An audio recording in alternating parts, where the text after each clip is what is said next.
आसपास 1 करोड़ के आसपास बंगाल में रोहिंग्या है, बांग्लादेशी मुसलमान है, डेथ वोटर है। शुभेंदु अधिकारी ने घुसपैठियों को लेकर किया बड़ा खुलासा। हर बूथ में मिलेगा 50, हर बूथ में मिलेगा 50 डेथ वोटर, 50 करके डबल एंट्री फॉल्स वोटर, और हर बूथ में मिलेगा बांग्लादेशी मुसलमान और रोहिंग्या वोटर। पश्चिम बंगाल में 1 करोड़ फर्जी मतदाता। 1 करोड़ के आसपास बंगाल में रोहिंग्या है, बांग्लादेशी मुसलमान है, डेथ वोटर है, डबल एंट्री वोटर है। चुनाव आयोग इन नामों को मतदाता सूची से हटाए। शुभेंदु अधिकारी। मृत ভোটারের নাম থাকবে না, ডবল এন্ট্রি থাকবে না, অস্তিত্বহীন থাকবে না, বাংলাদেশের মুসলমান আর রোহিঙ্গা, বাংলাদেশের মুসলমান রোহিঙ্গা, रोहिंग्या रोहिंग्या। पश्चिम बंगाल विधानसभा में विपक्ष के नेता शुभेंदु अधिकारी ने अब एक बहुत बड़ा दावा कर दिया है। पश्चिम बंगाल में भी एसआईआर जो है शुरू होने की बात कही जा रही है। इस बीच अब शुभेंदु अधिकारी के दावे ने विपक्ष में और यूं कहिए कि ममता बनर्जी जो कि सत्ता में है पश्चिम बंगाल में, उसमें खलबली मचा दी है। शुभेंदु अधिकारी ने कहा है कि राज्य में 1 करोड़ से ज्यादा फर्जी वोटर हैं और उनके नाम भी वोटर लिस्ट से हटाए जाने चाहिए। बिहार की तरह पश्चिम बंगाल में भी स्पेशल इंसेंटिव रिवीजन की मांग करते हुए शुभेंदु अधिकारी ने वोटर लिस्ट में कई तरह की गड़बड़ियों की तरफ इशारा किया है।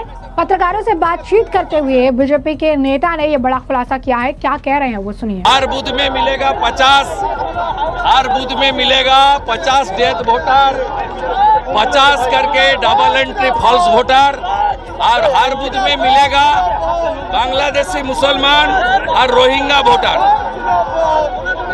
1 करोड़ के आसपास 1 करोड़ के आसपास बंगाल में रोहिंग्या है, बांग्लादेशी मुसलमान है, डेथ वोटर है, डबल एंट्री वोटर है, फेक वोटर है। ये सबको इलेक्शन कमीशन को डिलीट करके पहले सूची को साफ सुथरा बनाना चाहिए। तो जैसे कि आपने सुना ना, कहा पश्चिम बंगाल में लगभग 1 करोड़ रोहिंग्या प्रवासी, बांग्लादेशी मुस्लिम मतदाता, मृत मतदाता, डुप्लीकेट एंट्री और फर्जी मतदाता है। भारत के चुनाव आयोग को मतदाता सूची की विश्वसनीयता सुनिश्चित करने के लिए नामों को हटाना चाहिए। बिहार के बाद पश्चिम बंगाल में भी स्पेशल इंसेंटिव रिवीजन की तैयारी शुरू हो चुकी है। यहाँ अगले साल विधानसभा चुनाव होने और इससे पहले चुनाव आयोग ने सभी राजनीतिक दलों को BLO की लिस्ट मांगी है ताकि वोटर लिस्ट के पुनरीक्षण की प्रक्रिया शुरू की जा सके। चुनाव आयोग के दिशा निर्देश के अनुसार हर पार्टी को हर बूथ पर एक व्यक्ति को BLO के रूप में नामित करना होगा और यह व्यक्ति उसी बूथ का मतदाता होना चाहिए। बूथ लेवल एजेंट का काम चुनावी प्रबंधनों के अलावा मतदाता सूची में बदलाव से भी जुड़ा होगा। किसी भी मतदाता का नाम सभी दलों के BLO की सहमति के बिना नहीं हटाया जाएगा। चुनाव आयोग राज्य में पोलिंग बूथ की संख्या बढ़ाकर 80,000 से 1 लाख करने पर भी विचार कर रही है। ऐसा होने पर सभी पार्टियों को 20,000 नए BLO तैयार करने होंगे। अब इस बीच शुभेंदु अधिकारी ने जो जनता से संवाद कर रहे थे, कन्या सुरक्षा यात्रा उन्होंने निकाल रखी थी और इसी दौरान आपको बता दें कि इसके लेकर उन्होंने बकायदा पोस्ट भी किया है कि इस यात्रा को लेकर उन्हें कितना ज्यादा समर्थन मिल रहा है। ये बंगाल में बदलाव की तरफ एक कदम बताया जा रहा है। तो वही शुभेंदु अधिकारी ने मन से भी बात कहा कि जो बिहार में हो रहा है वही पश्चिम बंगाल में भी होगा।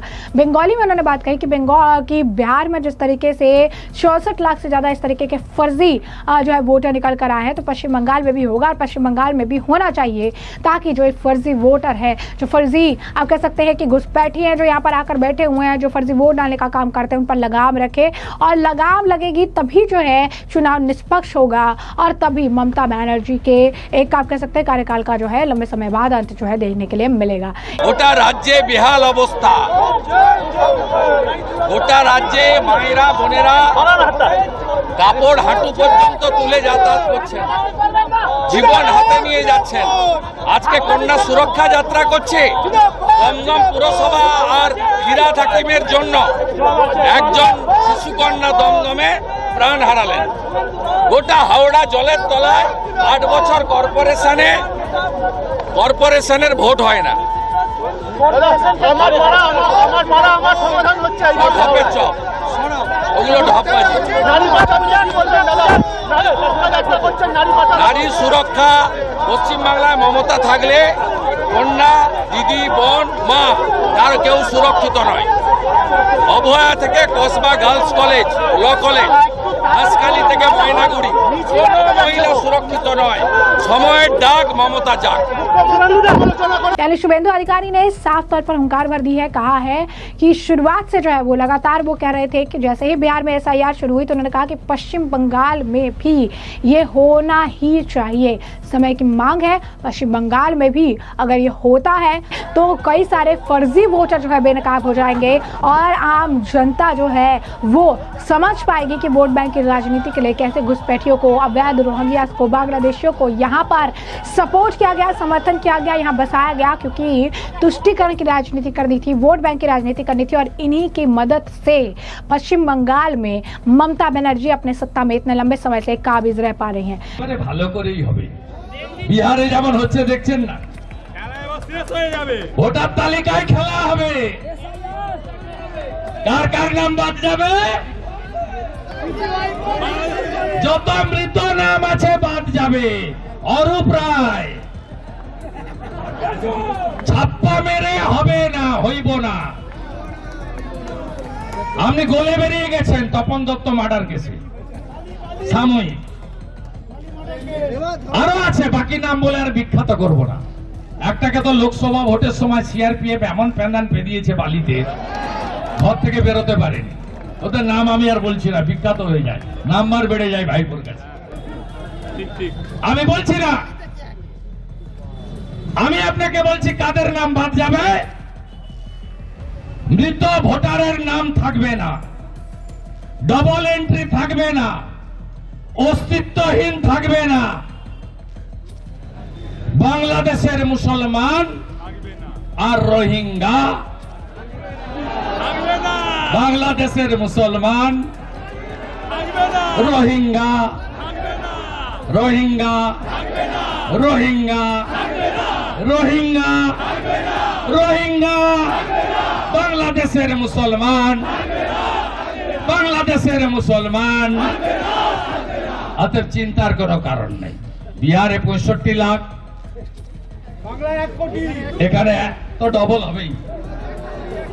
आंकड़ा जो उन्होंने दिया है 1 करोड़ का आंकड़ा, ये बहुत बड़ा आंकड़ा होता है। अगर छोटे छोटे अगर उसमें अगर आप डिवीजन करेंगे तब भी ये आंकड़ा जो है हजारों में और उसके बाद की संख्या लाखों में और अब इसकी संख्या करोड़ों में बताई जा रही है, जो पश्चिम बंगाल की डेमोग्राफी तो चेंज कर ही रही है, साथ ही साथ पश्चिम बंगाल की सत्ता को भी अपने हाथों की कठपुतली बनाकर रखा हुआ है। वैसे में बांग्लादेशी रोहिंग्याज और ये घुसपैठिए कितना बड़ा सिक्योरिटी थ्रेट है, इसे लेकर बीजेपी के कई नेता समय समय पर ममता बनर्जी को घेरते रहे हैं। इस बीच पश्चिम बंगाल में विधानसभा चुनाव अगले साल मार्च के महीने में हो सकता है। पिछले विधानसभा चुनाव में भारतीय जनता पार्टी ने काफी आक्रामक कैंपेन किया था। इसके बाद उम्मीद लगाई जा रही है कि बीजेपी राज्य में टीएमसी को चुनौती दे सकती है। हालांकि ऐसा नहीं हुआ और तृणमूल कांग्रेस ने भारी बहुमत से चुनाव जीता। इस बार बीजेपी की कोशिश राज्य में सत्ता में आने की होगी। वहीं ममता बनर्जी एक बार फिर बीजेपी की लहर को रोकने की पूरी जो है कोशिश करेगी। लेकिन कई सारे ऐसे मुद्दे हैं जो इस बार पश्चिम बंगाल के मुख्यमंत्री ममता बनर्जी पर भारी पड़ते नजर आ रहे हैं। कई सारे इनके नेता जिनके नाम जो है कई सारे घोटाले में रहे, कई सारे इनके मंत्री जो कि जेल के सलाखों के पीछे है, कई सारे ऐसे घोटाले जिनका जवाब जो है इनकी सरकार द्वारा नहीं दिया गया। महिलाओं के प्रति जिस तरीके के क्राइम पश्चिम बंगाल में अलग अलग देखने के लिए मिले, हिंदुओं के प्रति जिस तरीके से संदेश खाली का ये पूरा मामला सामने आया, तो कई ऐसे मुद्दे हैं जिन मुद्दों का भारी भरकम नुकसान जो है वो पश्चिम बंगाल की मुख्यमंत्री ममता बनर्जी को होने वाले बंगाल के विधानसभा चुनाव में हो सकता है। इस बीच एसआईआर की मांग भी की जा रही है और एसआईआर अगर कराया जाता है पश्चिम बंगाल में, जो कि चुनाव आयोग ने कहा है कि कराया जाएगा, तो भी एक बहुत बड़ा फर्क और बहुत बड़ा असर पश्चिम बंगाल के मुख्यमंत्री और तृणमूल कांग्रेस पार्टी की वोट बैंक पर पड़ेगा, ये बात तो सुनिश्चित है। अब ऐसे में शुभेंदु अधिकारी का आपने जो है खुलासा सुना और हमने भी आपको बताया कि ये पूरा माजरा क्या है बड़े विस्तार से। और ऐसे में अब इस सब पूरे मामले पर आपकी भी जो राय हो हमें कमेंट सेक्शन में कमेंट करके जरूर से जरूर साझा करिएगा। धन्यवाद।